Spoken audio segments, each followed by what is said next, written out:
नमस्कार, स्वागत है आपका न्याय पथ में। पिछले एपिसोड में हमने देखा था कि प्लेडिंग में इशू रेज की जाती है। प्लेंट में हम पूरा कॉज ऑफ एक्शन लिखते हैं। इसी कॉज ऑफ एक्शन से हम इशू को सेपरेट कर लेते हैं। अब इशू भी तीन तरह की होती है: issue of facts, issue of law और mixed issue of facts and law, जो सुप्रीम कोर्ट का इन्वेंशन है। इशू ऑफ फैक्ट में क्या होता है? जब मटेरियल फैक्ट एक पार्टी द्वारा अफर्म किया जाए और दूसरी पार्टी द्वारा डिनाई किया जाए, मतलब पर्सन ए यस बोल रहा है तो पर्सन बी नो बोल रहा हो, तो वो इशू ऑफ फैक्ट्स में आता है। फिर इशू ऑफ लॉ क्यों होता है? To determine legal factors.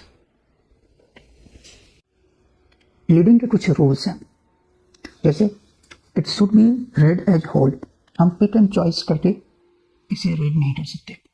Leading must be complete in all respect in facts as well as documents। ये कंप्लीट होना चाहिए। अल्टरनेटिव प्लीडिंग अलाउड होती है।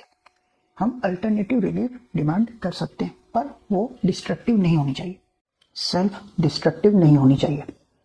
प्लीडिंग में हम फैक्ट्स बताते हैं, लॉ नहीं। Material facts not law.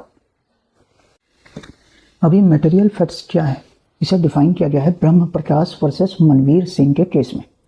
Material facts का मतलब वो सारे फैक्ट्स जिसपे प्लेंटिफ का कॉज ऑफ एक्शन और डिफेंडेंट का डिफेंस टिका हुआ है। मटेरियल फैक्ट्स को प्रूव करने के लिए एविडेंशियरी फैक्ट्स चाहिए, जो प्लीडिंग में नहीं होते। रामचंद्र वर्सेस जानकी रमन के केस में बताया गया कि यदि प्लीडिंग में मटेरियल फैक्ट्स नहीं है तो डिसमिसल ऑफ सूट हो जाएगा।